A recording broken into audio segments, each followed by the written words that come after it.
नमस्कार दोस्तों, आज की वीडियो में हम लोग बात करने वाले हैं क्लास 10th की हिंदी वर्णिका का दूसरा अध्याय ढहते विश्वास कहानी का।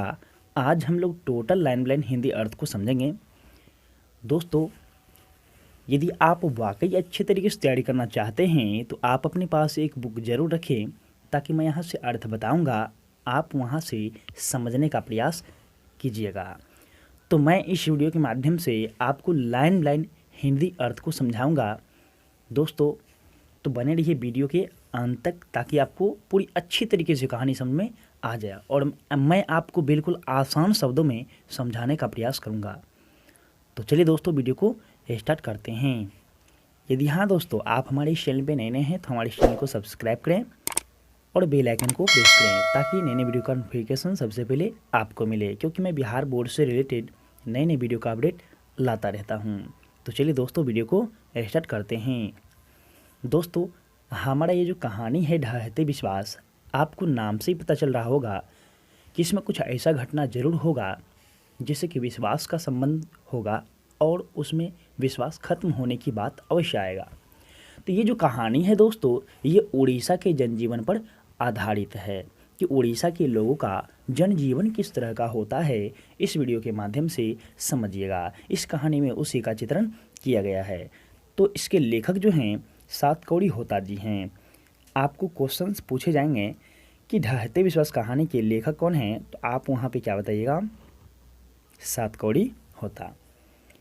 तो दोस्तों, ये जो आप लोग देख रहे हैं, इसको बोलते हैं लेखक परिचय। तो आखिर लेखक जो सातकौड़ी होता जी हैं, ये कौन हैं, क्या हैं, इसके विषय में थोड़ा सा वर्णन किया गया है। चलिए तो हम इसके परिचय को समझते हैं। सातकौड़ी होता उड़ीसा के एक प्रमुख कथाकार हैं। दोस्तों, सातकौड़ी होता जी जो हैं वह उड़ीसा का एक प्रमुख कथाकार हैं। दोस्तों, आप लोग को मैं बता दूं कि उड़ीसा में उड़िया भाषा बोली जाती है। तो ये उड़िया भाषा के एक प्रमुख कथाकार हैं सातकौड़ी होता जी। इनका जन्म 29 अक्टूबर 1929 ईस्वी में मयूरभंज उड़ीसा में हुआ था।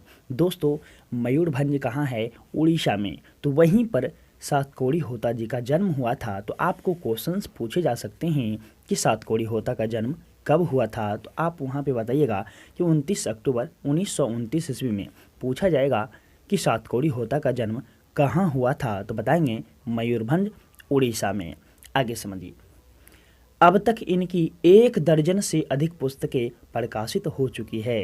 यानी दोस्तों, सातकौड़ी होता जी के 1 दर्जन से भी अधिक पुस्तक प्रकाशित हो चुका है, छप चुका है। होता जी भुवनेश्वर में भारतीय रेल यातायात सेवा के अंतर्गत रेल समन्वय आयुक्त व उड़ीसा सरकार के वाणिज्य एवं यातायात विभाग में विशेष सचिव तथा उड़ीसा राज्य परिवहन निगम के अध्यक्ष रह चुके हैं। दोस्तों, ये सरकारी पद पर भी काम कर चुके हैं हमारे सातकौड़ी होता जी।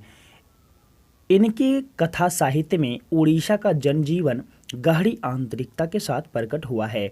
मतलब दोस्तों, ये जो लेखक हैं ये उड़ीसा के जनजीवन पर आधारित कहानी लिखते हैं।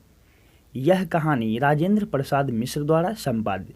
दोस्तों, ये जो कहानी है, यह कहानी उड़िया भाषा में लिखा गया था सातकौड़ी होता जी के द्वारा, परंतु इनका हिंदी अनुवाद राजेंद्र प्रसाद मिश्र के द्वारा किया गया, जिनके बदौलत आज हम लोग इस उड़िया की एक कहानी को हम लोग पढ़ रहे हैं। और ये जो कहानी है दोस्तों, यह कहानी उड़िया की चर्चित कहानियाँ, जो कि दोस्तों प्रकाशन है विभूति प्रकाशन दिल्ली। तो ये आपको क्वेश्चंस में पूछे जा सकते हैं कि किस प्रकाशन के द्वारा ये पुस्तक छपा गया। खैर, आगे समझिए। उड़िया की चर्चित कहानियाँ से यहाँ संभार संकलित है। कहेगा ये ढहते विश्वास कहानी जो है ये कहाँ से संकलित है, तो आप वहाँ पे जवाब दीजिएगा उड़िया की चर्चित कहानियाँ।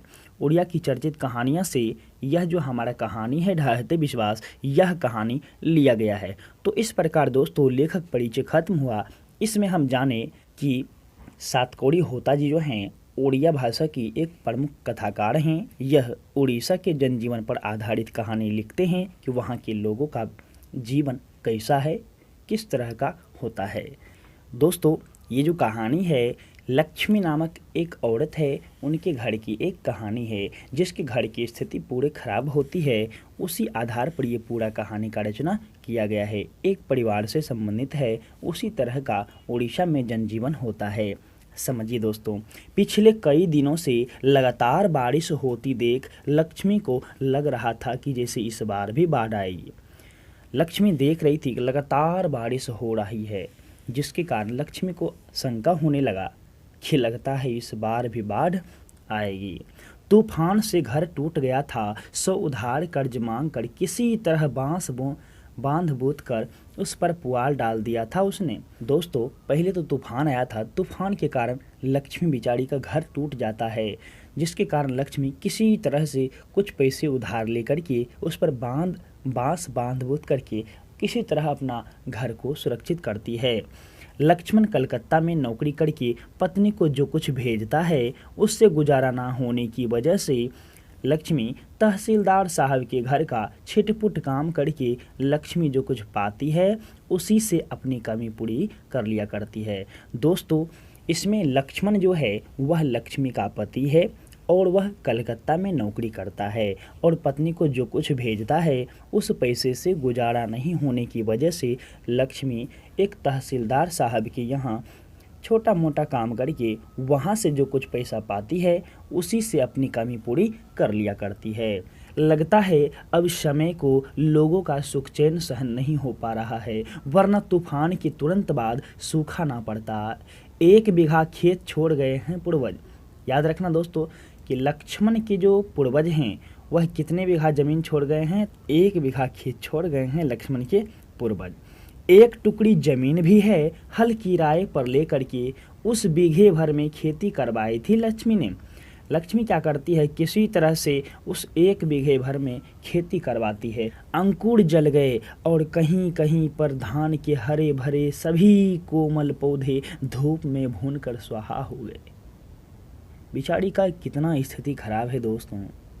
पहले तो तूफान आया था, किसी तरह से बेचारी पैसा लेकर के अपना घर का मरम्मत करवाती है और उसके बाद जो कुछ फसल उपजाई थी लक्ष्मी ने, धान का खेती किया था, सूखा पड़ने के कारण उनके सारे धान के अंकुर जल गए।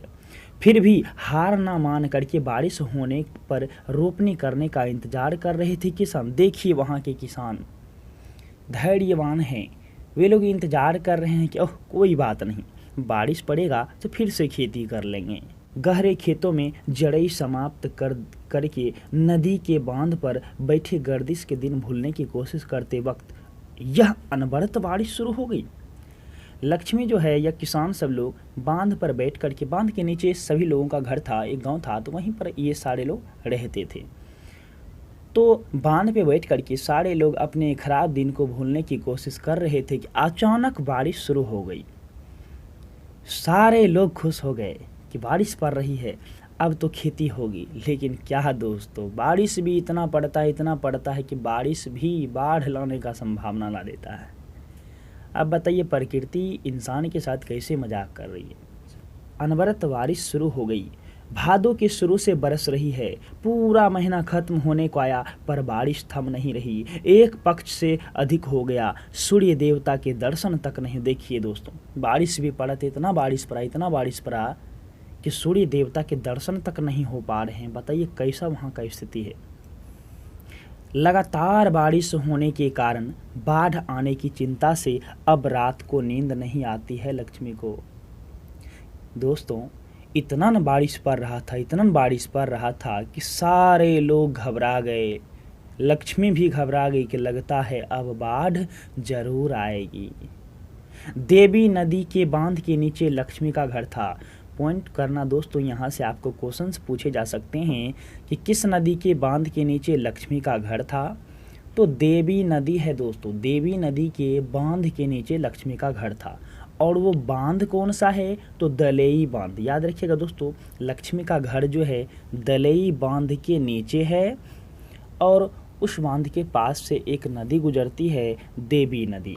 तो देवी नदी है, देवी नदी के बांध के नीचे लक्ष्मी का घर था। वो बांध कौन सा है? दलई बांध। दलई बांध में पिछली बार जब नदी ने दाव साधा था, उस समय वह नई नई आई थी ससुराल। लक्ष्मी कहती है, लक्ष्मी को याद आता है दोस्तों, ध्यान दीजिएगा, दलई बांध में पिछली बार जब नदी ने दाव साधा था, उस समय वह नई नई आई थी ससुराल। जिस दिन दलई बांध टूट गया, चारों ओर बाढ़ का पानी के साथ मनुष्य का हाहाकार एकाकार हो गया। दोस्तों, जैसे ही अनवरत बारिश हो रही थी तो लक्ष्मी को पीछे वाले दिन याद आने लगे। उनको याद आता है कि हम जब पहली बार ससुराल आए थे, लक्ष्मी जब पहली बार ससुराल आई थी तो वह जो दलई बांध है दोस्तों, वह टूट गया था। वह भयंकर स्थिति को देख चुकी है कौन? लक्ष्मी। तो वही कहते हैं कि लक्ष्मी जैसे ही बारिश का रुख देखती है, बाढ़ आने का चिंता से लक्ष्मी को पहले का स्थिति याद आना शुरू हो जाता है। लक्ष्मी सोचने लगती है किस तरह बांध टूटा था, लोगों के हाहाकार कोलाहल सब एकाकार हो गए। उसके बाद सब कुछ खत्म हो गया। उस समय पहले ये घटना देख चुकी है लक्ष्मी, उसी का लक्ष्मी को याद आ रही। सब कुछ खत्म हो गया। तुरई के फूल की तरह खिलखिलाकर हंसते लोग सहसा मुरझा गए। मनुष्य की आवाज, उसके शब्द, आनंद कोलाहल सब रेत में दफन हो गए। जब बाढ़ आया था, लक्ष्मी नई नई ससुराल आई थी, तो उस समय जो बांध टूटा था, तो वह दृश्य लक्ष्मी को फिर याद आ गया। होता है दोस्तों, आप भी किसी तरह का घटना पहले आप देख चुके हैं, फिर वैसा ही घटना का संभावना होगा ना, तो ऑटोमेटिक वह घटना आपको याद आ जाता है। आगे समझिए। तो लक्ष्मी को याद आता है कि वो जो दिन थे जब बांध टूटा था, तो सारे लोगों के आनंद कोलाहल आवाज सारे कुछ समाप्त हो गए। आगे समझिए। वह दिन अभी तक लक्ष्मी भूल नहीं पाई। कितनी दर्दनाक है वह अनुभूति, कितना भयानक था वह दृश्य। मरी पड़ी माँ की सबसे टिक करके बैठा बच्चा, सांत्वना पाने के लिए कि कौन देगा उसे सांत्वना। इससे पहले कि माँ उसे गोद में उठाए, सियार वनभोज के लिए घसीट ले जाते थे उस जीते जागते बच्चे को। लक्ष्मी को एक दृश्य याद आता है दोस्तों। क्या याद आता है? तो वह देख रही होती है कि एक माँ जो है मरी पड़ी है, उसका बच्चा बगल में बैठा है, रो रहा है कि माँ उसे उठाएगा, उसे सांत्वना देगा। सांत्वना पाने के लिए बच्चा बैठा है, लेकिन कौन देगा उसे सांत्वना? जंगली जीव आते हैं और उस जीते जागते बच्चे को चीर फाड़ करके ले जाते हैं, घसीट करके ले जाते हैं वनभोज के लिए। वह दृश्य याद आते ही सिर से पैर तक शरीर आतंक से सिहर उठता है। यदि दोबारा दलई बांध टूट जाए तो उन्हें कौन बचाएगा? लक्ष्मी सोचने लगती है कि यदि फिर दलई बांध टूट जाए तो फिर कौन बचाएगा उन्हें? बच्चे विपत्ति का सामना कैसे कर पाएंगे? विपत्ति अकेले ना आकर के संगी साथियों के साथ आती है, यह बात सच साबित हुई। लक्ष्मी को लगता है दोस्तों कि सच ही कहा गया है, विपत्ति अकेले नहीं आती है, आती है तो सब संगी साथी के साथ ही आती है। वरना तूफान के बाद सूखा और उसके बाद बाढ़ का संभावना ना आता। ये सच साबित हो गया कि विपत्तियां सब एक ही साथ आती है। तूफान और सूखा में जिनकी कमर टूट चुकी थी, बाढ़ की धारा के आगे उस सीना तानने की ताकत उन्हें भगवान भी नहीं दे सकता था। कहते हैं तूफान के कारण, सूखा के कारण इंसान इतने परेशान हो चुके थे, इतने टूट चुके थे कि वह बाढ़ की धारा को झेल नहीं पा सकते थे। उसको भगवान भी शक्ति नहीं दे पा रहा था कि वो इतना टूट चुके थे वहाँ के इंसान। हालांकि बाढ़ में पुआल के छप्पर को अपने बचने का सहारा बनाकर बहते व्याकुल मनुष्य को भगवान भी स्वर्ग से झांक कर देखेंगे, पर कोई कुछ नहीं कर सकता। यह दृश्य लक्ष्मी कल्पना करती है कि फिर अगर बाढ़ आया तो सारे लोग बहते रहेंगे, तो फिर भगवान भी कुछ नहीं कर सकता। मानो यह सब विधि का विधान हो, पूर्व निर्धारित सा। ऐसा लग रहा था कि सब ईश्वर का कृपा है, सब पहले निर्धारित है कि ऐसा ही होगा। विधि के निर्देशों को हमेशा से मानता आया है मनुष्य, कभी विरोध नहीं कर सका है। यही उसकी विडंबना है और यही उसका बेसहारापन है। इंसान भी जब जानता है कि वहाँ का स्थिति ऐसा होता है, तो फिर इंसान भी वहाँ रहता क्यों है? हर एक समय दोस्तों वहाँ पर जो है इस तरह का ही स्थिति होता है, तो फिर इंसान वहाँ रहता क्यों है? अभी लक्ष्मी आसमान का रुख देख करके सशंकित हो उठी। जैसे ही आसमान की ओर देखती है तो चिंतित हो जाती है। उस बार भी इसी तरह का भयावह दृश्य आसमान का रुख था। उस बार भी इसी तरह का भयावह था आसमान का रुख। आसमान जैसे देखती है तो उसको लगता है फिर वही दृश्य जो पहले दृश्य देख चुकी है लक्ष्मी, वैसा ही आसमान का रुख था। पड़ोस का पढ़ाकू लड़का गुणनिधि अभी अभी कटक से लौटा है। पॉइंट क्वेश्चन दोस्तों, यहाँ से आपको क्वेश्चंस पूछे जा सकते हैं कि पड़ोस के पढ़ाकू लड़के का नाम क्या था, तो गुणनिधि था। वो कहाँ से आया था, कहाँ से पढ़ाई करके लौटा था, तो कटक से। याद रखिएगा दोस्तों, पड़ोस का पढ़ाकू लड़का गुणनिधि अभी अभी कटक से लौटा है। उसने घर घर जाकर कह दिया कि महानदी का ऊपरी और निचला छोर दोनों पानी में डूब चुके हैं। बारिश थमकर सांस ही नहीं लेती, नदी नालों का पानी बढ़ता ही जा रहा है। ना जाने किस पल बाढ़ आ जाए, कुछ कहा नहीं जा सकता। महानदी के ऊपरी छोर में संबलपुर का हीराकुंड बांध बंधे होने की बात लक्ष्मी ने सुन रखी थी। दोस्तों, संबलपुर उड़ीसा में एक स्थान है संबलपुर, वहीं पर एक बांध है हीराकुंड बांध। तो वह जो बांध है महानदी के ऊपर है। तो याद रखिएगा दोस्तों, महानदी के ऊपर कौन सा बांध है, हीराकुंड बांध। हीराकुंड बांध कहाँ है, तो संबलपुर यानी उड़ीसा में है। तो लक्ष्मी को जो है, समझिएगा दोस्तों, गुणनिधि नाम का एक लड़का था जो पढ़ा लिखा था। वह कटक से लौटा और वह उसी रास्ते से लौटा। वह बता दिया कि अरे भाई, पूरा पानी, महानदी का पानी से हीराकुंड बांध का ऊपरी और निचला छोर दोनों भर चुका है। किस समय बाढ़ आ जाएगा कुछ कहा नहीं जा सकता। किस समय बाढ़ आ जाएगा कुछ कहा नहीं जा सकता। लक्ष्मी ने एक बात सुन रखी थी कि संबलपुर में एक हीराकुंड बांध है, किंतु क्या वह एक बांध पूरे राज्य के पानी को रोक सकेगा। लक्ष्मी के मन में फिर सवाल बन जाता है, क्या पूरे राज्य के पानी को वह एक बांध रोक लेगा।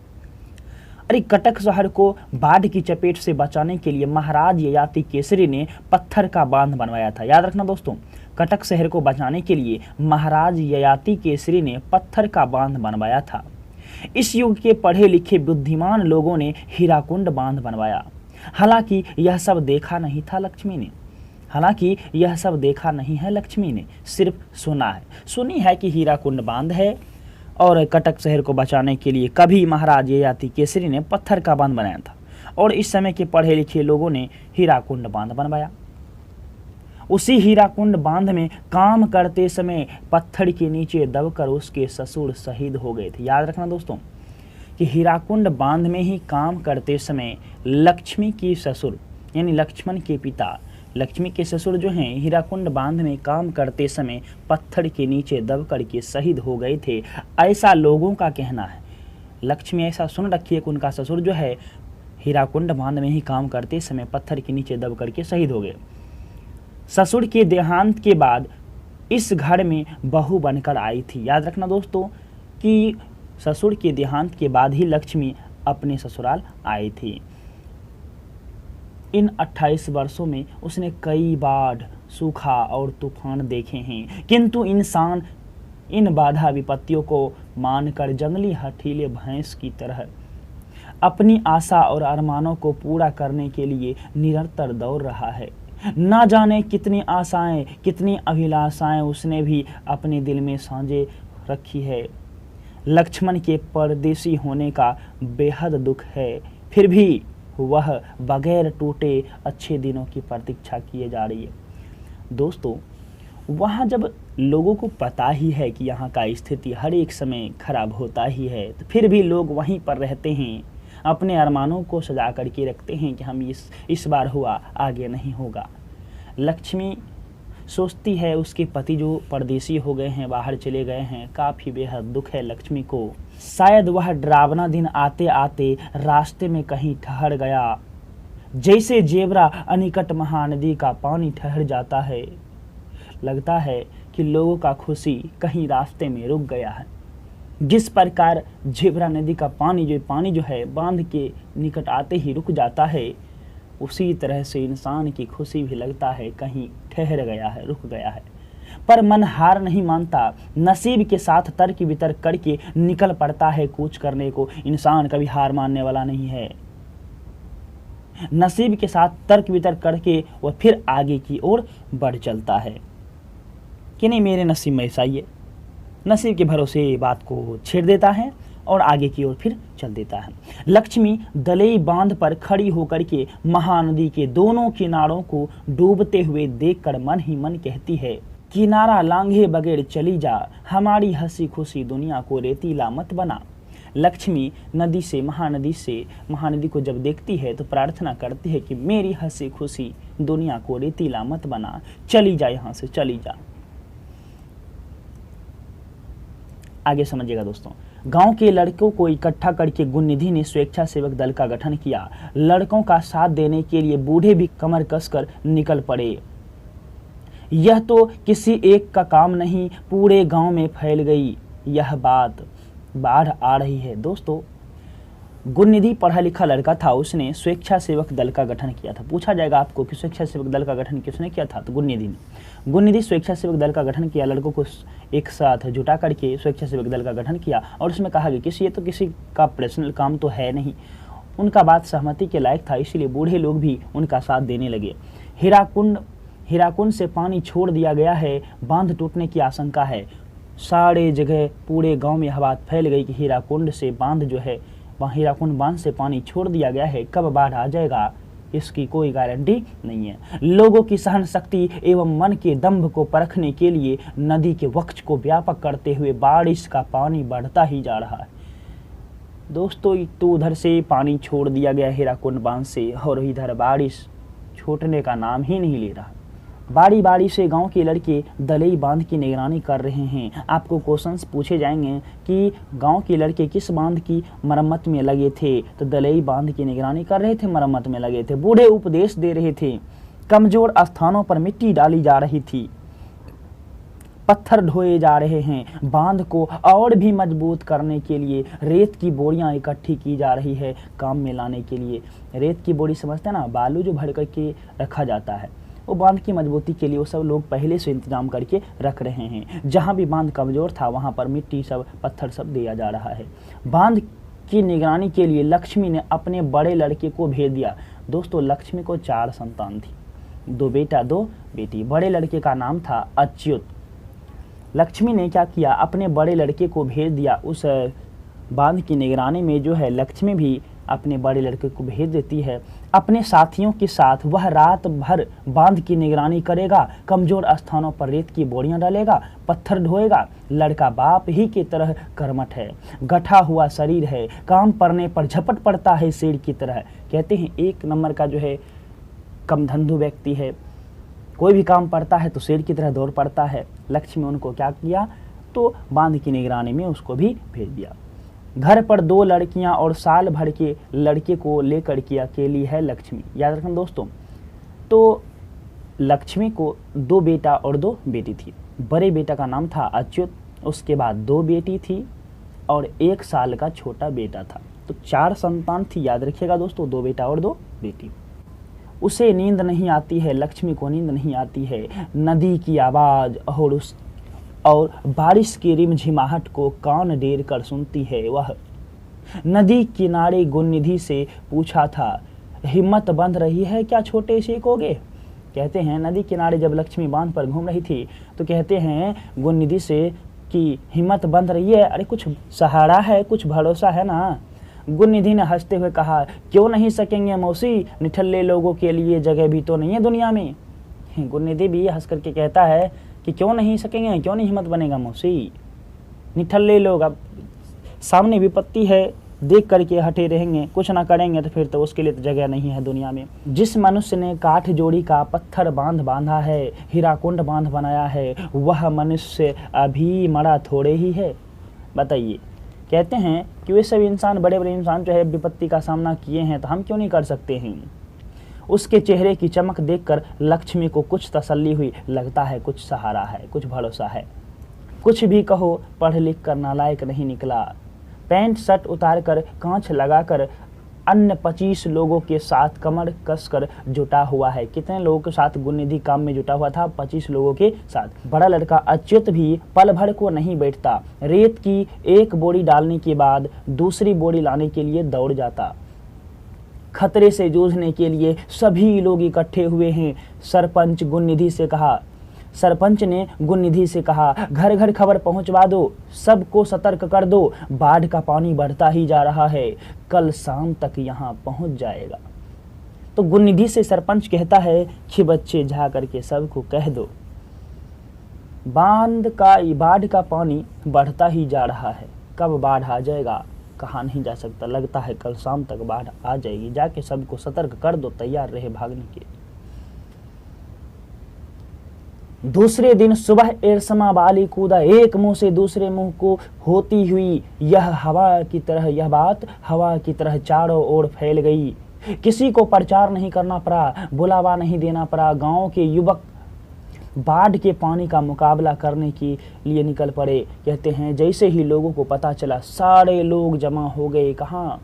दलई बांध पर बांध की मरम्मत में लग गए। आशंका से सिहर उठे वृद्ध, जो बूढ़े लोग थे, डर गए, घबरा गए, बाढ़ आएगा। महिला और अक्षम तथा कमजोर लोग काफी भयभीत हो गए, डर गए कि बाढ़ आ रहा है। बाढ़ पहली बार नहीं आ रही है, पहले भी कई बार आई है और आगे भी आती रहेगी या आगे भी आएगी, लेकिन एक एक बाढ़ जमाने जमाने तक याद है, लोगों की कमर तोड़ डालने की वजह से। कहते हैं लोगों को जमाने जमाने तक बाढ़ याद रहता है, क्योंकि बाढ़ में बहुत भारी नुकसान होता है। यह बाढ़ सन 55 में दलई बांध तोड़ने वाली बाढ़ से बड़ी होगी या छोटी कहा नहीं जा सकता, यह कह नहीं सकता। कहते हैं कि जो 1955 में बाढ़ आया था तो उससे भयंकर होगी या उससे कम भयंकर होगी, यह कहा नहीं जा सकता। नदी के बांध से उतरते वक्त लक्ष्मी ने कहा, जुटे रहो बच्चों, पानी में रह करके मगरमच्छ से बैर रखना तो मुश्किल है। बहुत ही इंपॉर्टेंट शब्द है दोस्तों। लक्ष्मी कहती है जुटे रहो बच्चों, जिस प्रकार पानी में हम रह करके मगरमच्छ से ही दुश्मनी करेंगे तो फिर जिंदा तो नहीं रह सकते, फिर भी कोशिश करो। बाढ़ अपने रास्ते जाए, तुम अपने रास्ते में काम में जुटे रहो। लक्ष्मी दिलासा देती है, सारे लड़कों को कहती है कि अपने काम में जुटे रहो बच्चों। लक्ष्मण का मिट्टी की दीवार और पुआल के छप्पर से बना घर दलई बांध से कुछ ही दूरी पर, मैंने पहले भी आपको बताया था कि दलई बांध के नीचे लक्ष्मी का घर था। घर के चबूतरे पर बैठने से बांध दिखता है, छप्पर पर बैठने से नदी का पानी दिखता है। इतना पानी भर गया था दोस्तों कि छप्पर पर बैठे तो पानी दिखता है। इस गांव के इतिहास के साथ नदी का इतिहास लिखा है। दलई बांध की मिट्टी में कई लोगों का परिश्रम, पसीना और खून मिला है। नदी की बाढ़ का विकराल रूप देखने के बावजूद मनुष्य वहां से खिसका नहीं है। नदी के किनारे ही घर बनाया है उसने। इस तरह नगर और जनपद बस बनते गए और सभ्यता का विकास होता गया नदी के किनारे। कहते हैं नदी हमेशा आती है, बाढ़ हमेशा आती है, लेकिन फिर भी इंसान वहां से भागा नहीं है, अपने कर्म में जुटा हुआ है। इस तरह नगर और जनपद बनते गए, सभ्यता का विकास होता गया नदी के किनारे ही। कहते हैं नदी के किनारे ही लोग घर बनाए हैं। नदी इतना विकराल रूप दिखाती है और इंसान देख करके भी वहीं रहता है। मनुष्य के सुख दुख का गीत गाती हुई बह रही है, नदी बह रही है। उसका पानी पी करके, उसी पानी से खेत सींच करके, अनाज उत्पन्न करके वह जी रहा है। कहते हैं इंसान वहां से भागा नहीं है। नदी की उपजाऊ मिट्टी ने जमीन को उर्वर बनाया है। जाल डालकर थोड़ी बहुत मछली पकड़ करके सुख चैन से खाना खाते हैं लोग। देखिए दोस्तों, वही पानी विकराल रूप दिखाती है, बाढ़ आती है, फिर भी इंसान वहां से भागता नहीं है, वहीं रहता है और उसी पानी का उपयोग अपने जीवन में करता है। बाढ़ आई है, बांध के घेरों को तहस नहस किया है, पर नदी को किसी ने शत्रु नहीं कहा है, ना ही कोई उसका किनारा छोड़ करके भागा है, बल्कि उसी की ओर देख करके मन ही मन कह रहा है, शरारती नटखट बच्चे की तरह लोगों को परेशान कर रही है, खुद ब खुद मान जाएगी और अपने रास्ते चली जाएगी। हमारी नदी हमारा ही गीत गाती हुई मुहाने की ओर बह जाएगी। नाव को पतवार से खेते हुए मांझी भंजन संगीत गाएगा। लक्ष्मी के दिल में बेशुमार आशंकाएं उठती है। बीच बीच में उसका सीना तरक उठता है कि मन में अच्छे बुरे ख्याल आते हैं, कहीं विपत्ति वाकई ना आ जाए। ऐसा सोच करके सतर्क होते हुए उसने एक बोरे में थोड़ा सा चूड़ा, 2 कांसे के बर्तन अंगूछा भर रख लिया। कहते क्या कि इस डर से लक्ष्मी सोचती है कहीं वाकई में बाढ़ ना आ जाए, इसीलिए वो डर करके क्या करती है, बोरे में कुछ चूड़ा कुछ 2 कांसे के बर्तन रख लेती है। सन 55 वाली घटना उसे आज तक की याद है। कहते सन 55 जब वो ससुराल आई थी तो उस समय भी बांध टूटा था और उस समय कैसी रही थी, तो वही बात उनको याद आती है, जिनके कारण वो फिर से बोड़ा में कुछ चिवड़ा, कुछ कांसे के बर्तन रख लेती है कि उस समय जब बाढ़ आया था उस समय तो सास ससुर, अब बताइए तो गलत दिया है, ससुर तो नहीं होगा तब, उस समय सास ससुर पति के साथ ऊंचे स्थानों पर चढ़ आई थी वह, मतलब उस समय उनका ससुर नहीं था, यहाँ गलत दिया। तब भी वह एक बोरे में थोड़ा सा चिवड़ा, कुछ कपड़े और 2-4 बर्तन रख लिए थे उन्होंने। कहते कि वो समय याद आता है कि उस समय भी किस तरह से विपत्ति का सामना किए थे। कुछ चिवड़ा, कुछ बर्तन रख लिए थे, कुछ कपड़े रख लिए थे।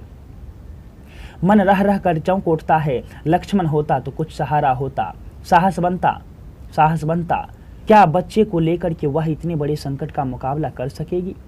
बड़ा लड़का अच्युत सारी रात नदी के बांध पर रहेगा, कहीं बाढ़ का पानी बांध ना तोड़ दे, इसीलिए रत जगा होगा, सारी रात जगा होगा। बांध के किनारे किनारे रत जगह की व्यवस्था की गई थी, मतलब जनरेटर सब जलाया गया था, बल्ब सब लगाया गया था।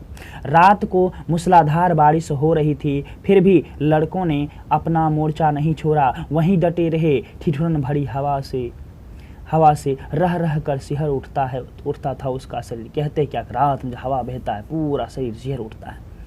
फिर भी जिद्दी से काम में जुटे हुए थे सभी। मनुष्य जिद कर रहा है अपनी दिक्कत खुद ब खुद दूर करने के लिए, वह अपनी हार मानने को तैयार नहीं है। लक्ष्मी अपनी दोनों लड़कियों और छोटे बेटे को सुलाकर के गुहाल में चली जाती है। गुहाल किसको कहते हैं? जहाँ गोईठा सब रखते हैं ना दोस्तों, वहीं पर गाय भैंस बकरी से जो मानते हैं, गुहाल था, तो वहीं गुहाल में चली जाती है। बाद में समय मिले या ना मिले, इसीलिए उसने गाय और बछड़े के गले से पगहा खोल दिया, मतलब कंठी खोल दिया गाय और बछड़े के। दोनों बकरियों को भी कमरे में खुला छोड़ दिया। कितनी बकरियां थी? 2। दोनों को खोल देती है। घर की सारी चीजें एक कमरे में इकट्ठा करके ताला लगा दिया। देखते देखते रात बीत गई। सुबह होते होते बाढ़ के पानी के लिए नदी में जगह नहीं बची थी। सुबह होते होते पूरा नदी का पानी भर गया था। बारिश की रफ्तार में कोई फर्क नजर नहीं आया। उसने नदी के बांध की ओर देखा। बांध पर अभी भी लोग काम कर रहे थे। गुणनिधि, अच्युत, शंकर, मकरा, चंद्रा सभी हो करके आसपास के लोगों को सतर्क कर रहे थे। दिन के उजाले में सिर्फ पृथ्वी की गर्मी ही नहीं बढ़ती, आदमी भी चुस्त हो जाते हैं और तेजी से काम करने लगते हैं। होता है दोस्तों, जब रात के मुकाबले इंसान दिन में अधिक काम करता है, जब सुबह होता है तो चुस्ती भी बनती है और अधिक काम इंसान करता है। हठात जरा नीचे की ओर ताड़ के पेड़ के पास पानी की तेज धारा किनारे से आ टकराई। एकाएक क्या हुआ, पानी का जो धारा था एकाएक आकर के बांध के नीचे एक ताड़ का पेड़ था, उसके पास आकर के पानी टकराया। टकराते ही पानी बांध के दूसरी ओर लांघ गया। जैसे ही पानी या टकरा करके दूसरी ओर पानी लांघ गया। 10 वर्षीय गोल मटोल बच्चे की तरह, कहते हैं कि इस पर बच्चे जो होते हैं ना घुलट जाते हैं, उसी तरह से नदी का पानी जैसे ही टकराया वह पानी दूसरी ओर लांघ गया। सूर्य देवता दिखलाई नहीं दे रहे थे। फिर भी लक्ष्मी ने अंदाजा लगाया कि उस समय 12 से कम नहीं है।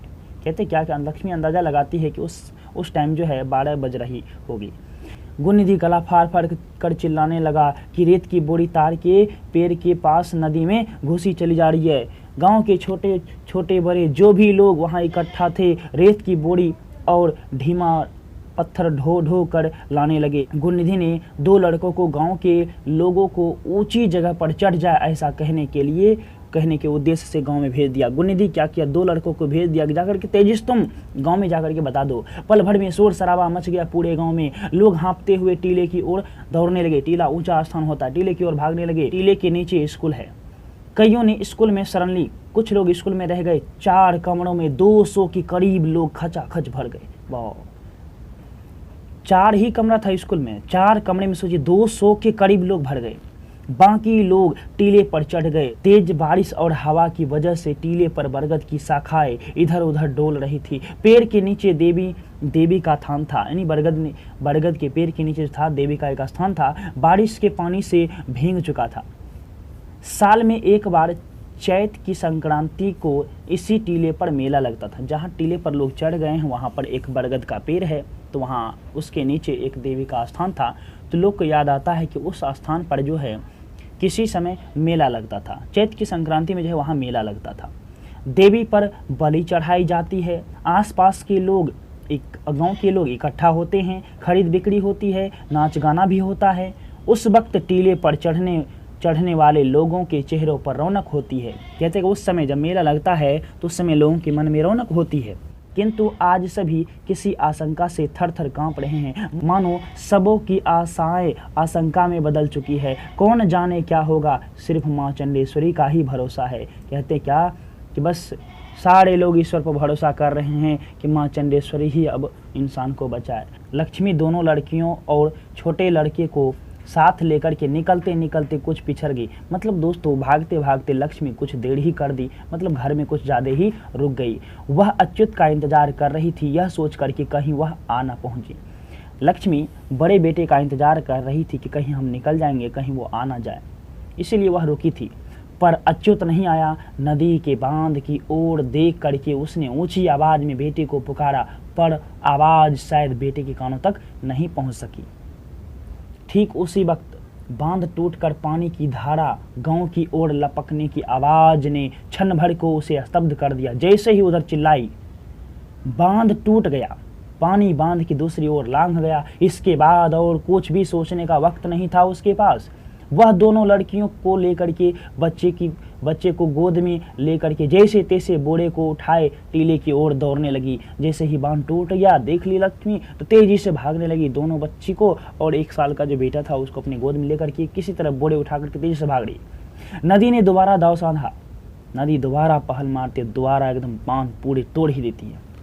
लोगों को पहले से दिए वायदों को किसी एहसान फरामोश की तरह तोड़ते हुए नदी की पागल धारा बांध की दूसरी ओर कूद पड़ी। किनारे ढहने लगे। नदी के गर्भ में किनारा सब जो ही बांध था टूट टूट करके ढहने लगे। पल झपकते ही ताड़ का पेड़ का नामो निशान मिट गया। जो ताड़ का पेड़ था जो धंस गया था वहां नामो निशान, उसका नामो निशान मिट गया। पीछे मुड़कर देखने का वक्त ना रहने पर भी थोड़ी दूर दौड़ने के बाद लक्ष्मी पीछे घूम करके देखने लगी, मानो अच्युत की आवाज़ दूर से कहीं कानों में सुनाई दी हो। माँ, ऐसा लग रहा था लक्ष्मी को कि उसका बेटा चिल्ला रहा है, माँ कह रहा है। इसलिए लक्ष्मी पीछे घूर करके कुछ देखती है, किंतु अच्युत नहीं दिखा। काश यह नदी भी माँ कह करके आगे ना बढ़ते हुए उसी तरह खड़ी हो जाती कुछ देर। काश आते आते कुछ देर ही कर देती तो क्या होता। कम से कम माँ अपनी बेटी से तो मिल पाती। लेकिन नदी रुका तो नहीं। लेकिन बांध टूटे नदी की धारा से पहले परिचित है लक्ष्मी। लक्ष्मी जानती है कि नदी की धारा कैसी होती है। घर के समान ऊंची धारा चली आती है नदी की ओर से। दौड़ते वक्त जब उसे ठोकर लगी, मतलब नीचे नहीं ठोकर लग जाता है पैरों के पास, तो टिकरा गई लक्ष्मी, तो वो तलमला गई, गिर गई। गिरते गिरते बची। उसके हाथ से बोरा छूट गया। लड़कियों को आगे जाने के लिए कह करके जैसे ही वह खुद चलने को हुई पानी उसके घुटनों तक आ गया। इतना तेजी पानी बढ़ रहा था। लड़कियां स्कूल तक पहुंची ही होगी कि कमर तक पानी में आगे की ओर झुकते हुए चलने लगी थी लक्ष्मी। जैसे ही स्कूल तक पहुंची कि पानी पूरी जो कमर तक भर गया। आगे झुक कर के चल रही थी लक्ष्मी। शिव मंदिर के पास वाले बरगद के पेड़ के नीचे पहुंचते ही उसके गले तक पानी आ गया। एक बरगद का पेड़ था शिव मंदिर के पास, तो वहां जैसे ही लक्ष्मी पहुंचती है तो वहां उनके गले तक पानी भर जाता है। तेज धारा में बहने लगी थी वह भी बहने लगती है। पैर जमीन से नहीं टिक रहे थे। खूब घबरा कर उसने एक हाथ से बच्चे को ऊपर उठा लिया, 1 साल का जो बच्चा था उसको ऊपर उठा लिया और दूसरे हाथों से बरगद की जटा को जोर से पकड़ लिया। उसके बाद वह कब और किस तरह जटा के सहारे पेड़ पर चढ़ गई वह खुद भी नहीं बता सकती। किंतु देखते ही देखते पेड़ का तना भी डूब गया और बाढ़ का पानी शाखाओं को चूमने लगा। इतना पानी बढ़ गया था। ना जाने किस जमाने का बरगद बाढ़ के पानी की रफ्तार से थरथराने लगा। कहते हैं बरगद का पेड़ पता नहीं किस जमाने का था, वो भी थरथर करने लगा, बाढ़ का पानी इतना तेज था। लक्ष्मी ने आधी साड़ी खोल करके अपने कमर को पेड़ की डाल से लपेट लिया। अपने आप को क्या करती है लक्ष्मी, पेड़ की डाल से बांध लेती है। चारों ओर असहाय लोगों का आर्तनाद सुनाई दे रहा था। घर, खेत, खलिहान, बाग बगीचे को मिट्टी में मिला करके प्रयास करते हुए नदी आगे की ओर बढ़ती जा रही है। नदी की धारा, लक्ष्मी कब बेहोश हो गई वह नहीं बता पाई। दिन भर और रात भर सू सू करके बह रहा था नदी का पानी। दले बांध टूटने पर जिस तरह हर बार किसी अबोध अनाथ बच्चे की रोने की आवाज़ सुनाई आती है, इस बार भी ठीक वैसे ही सुनाई दी थी। कहते जिस प्रकार की हर एक बार होता था, बाढ़ जब टूटता था तो उस रोने का आवाज़, बच्चे की रोने की आवाज़ सुनाई देती थी, असहाय लोगों की सुनाई आवाज़ देती थी, ठीक वैसा ही आवाज़ इस समय भी सुनाई दे रही थी। ऊंची छलांग भर भर कर तेज गर्जन करते हुए बाढ़ का पानी आगे ही बढ़ता जा रहा था। पीछे खिसकते जा रहे थे मनुष्य और पशु। कहते हैं क्या कि पानी का तेज रफ्तार जा रहा था। सारे लोग, पशु सब पानी में बह रहे हैं। जीव जगत के कितने ही प्राणी, स्थावर और जंगम सारे पानी में बह रहे हैं। ऐसी बाढ़ कभी नहीं आई। बूढ़ों ने कहा कि नदी कई बार किनारा लांघ चुकी है, लेकिन इस बार की बाढ़ का मिजाज कुछ अलग ही है। कोई मुकाबला नहीं इसका। पूरा दिन खत्म होने के बाद पुनः सुबह तक बाढ़ का पानी इरसमा पहुंच चुका था, एकदम पूरे भर चुका था पानी। चारों ओर पानी भरा था, सिर्फ पानी ही पानी, मानो एक और महोदधी हो। ऐसा लग रहा था कि पूरे भरा हुआ, एकदम पानी जो भरा रहता है ना उसको महोदधी कहते हैं, जल से भरा हुआ। टीले पर चढ़े लोग और व्याकुल होकर के अपने अपने लोगों को ढूंढ रहे थे। जो लोग ऊपर नहीं चढ़ पाए थे, क्या वे अभी तक जिंदा होंगे? बाप बेटे को ढूंढ रहा था, पत्नी पति को, माँ बेटी को, भाई बहन को, किंतु इतनी सी जगह पर दो गांव के लोग इस कदर एक दूसरे से सटे खड़े थे कि सरसों तक ढालने की कोई जगह नहीं थी। पहला दूसरे को बोलने से पहले ही दूसरा बोल उठता था कि भैया जरा देखना, मेरा छोटा लड़का केशव उधर है क्या? इतना लोग जमा हो गया था बांध पे, दो गांव के लोग जमा होना। एक छोटा सा टीला था दोस्तों, कितना लोग वहां पे ठहर सकता है। पूरा लोग खड़े थे वहां पे, एकदम भीड़ भरकम थी, कोई एक थोड़ा सा भी जगह नहीं था। एक के बोलने से पहले ही दूसरा बोलते थे, देखना भाई उधर मेरा बेटा है क्या? एक कदम चलने तक की गुंजाइश नहीं थी, फिर भी तलाश जारी थी मन और हृदय में। फिर भी खोज रहे थे इंसान अपने अपने साथियों को, अपने अपने घर वालों को। टीले के नीचे स्थित स्कूल पानी में डूब चुका था। देखिए दोस्तों, स्कूल था पानी में डूब चुका था। स्कूल की छत पर जिन्होंने आश्रय लिया था उनके घुटनों तक पानी। देखिए स्कूल के छत पे जो लोग खड़े थे उसके घुटने तक पानी था। सौभाग्य से उस जगह बहाव तेज नहीं था, वरना सब के सब तिनकों की तरह नदी में ये बह जाते नदी की धारा में। जो लोग कमरों में थे, वे क्या कर रहे होंगे यह जानने की कोई उपाय नहीं था। संभवतः वे लोग टीले पर चढ़ आए होंगे या तो फिर एक दूसरे का हाथ पकड़ के दूसरे धाम चले गए होंगे। अब सोच सकते हैं दोस्तों, छत पे घुटने भर पानी है तो स्कूल वाले लोग तो सब मर ही न गए होंगे। लक्ष्मी को होश आया। लक्ष्मी जो है बरगद के पेड़ पर जो चढ़ी है, लक्ष्मी को होश आया। सूर्य देवता सिर पर आ चुके थे। हठात जब उसने अपने बेटे का मुंह स्तन से नहीं लगा हुआ नहीं अनुभव किया, उसने चारों ओर निगाह दौड़ाई, परंतु उसका छोटा लड़का कहीं नहीं दिखा। वह जोर जोर से गुहार मार मार करके रोने लगी, व्याकुल हो उठी, खूब रोई, लेकिन उसका रोना सुनने के लिए वहां आसपास कोई चिड़िया तक नहीं था। पेड़ की दो शाखाओं के बीच किसी की काली गाय आकर के टिकी थी। जान न रहने की वजह से उसका सारा शरीर फूला हुआ था। थोड़ी ही दूर पर नदी की धारा में किसी व्यक्ति का शव बह रहा था। उसी के ठीक आसपास एक दूसरे व्यक्ति का, मानो आगे पीछे होकर के वे लोग कहीं जा रहे हो। ऐसा लग रहा था नदी में जो है सारे लोग बह रहे हैं। ऐसा लग रहा था कि वे लोग कहीं जा रहे हैं। लक्ष्मी का सारा शरीर जकड़ चुका था, मन भी शून्य था। वह न कुछ कहना चाहती थी, न देखना और न ही सुनना। दलई बांध उसकी नज़रों से ओझल हो रहा था, मतलब दलई बांध भी नहीं दिख रहा था। सिर्फ बाढ़ का पानी की धारा आगे की ओर बढ़ती चली जा रही थी। उसी धारा में आवाज़ के साथ साथ लोगों के रोने की आवाज़ भी बह रही थी।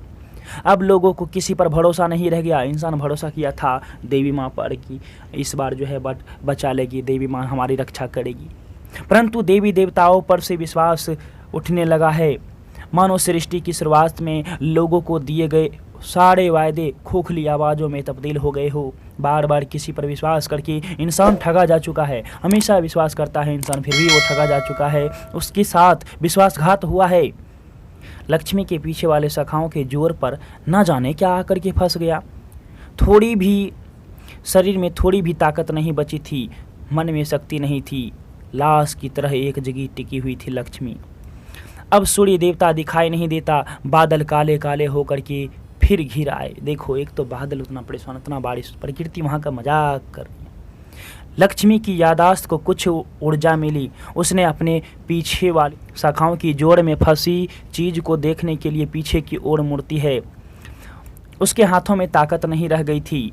पानी की धारा में न बहकर पेड़ की शाखा पर शाखा की जोड़ में हैरत अंगेज रूप में फंसे बच्चे को लक्ष्मी उठा लाई। उसके पीछे देखती है तो एक बच्चा फंसा हुआ है, नदी में ना बह करके उसी पेड़ के पास आई है। तो वह लक्ष्मी क्या करती है, उस बच्चे को उठा लेती है। बच्चे की दोनों आंखें मूंदी थी, सारा शरीर फुला हुआ था, सीने में धड़कन नहीं थी। वह उसका छोटा बेटा नहीं था, फिर भी उसने अपने सीने से सटा करके अपना आस्तन उसके मुंह के पास लगा करके जोरों से अपने सीने में भींच लिया। किस तरह स्थिति था दोस्तों उड़ीसा का जनजीवन इसी तरह का होता है। इस तरह से दोस्तों हम लोगों ने इस चैप्टर का लाइन हिंदी अर्थ को समझा। मिलते हैं अगले वीडियो में इसके क्वेश्चन आंसर के साथ। दोस्तों, अभी तक आपने हमारे चैनल को सब्सक्राइब नहीं किया है तो हमारे चैनल को सब्सक्राइब करें और इस वीडियो को लाइक जरूर करें। धन्यवाद।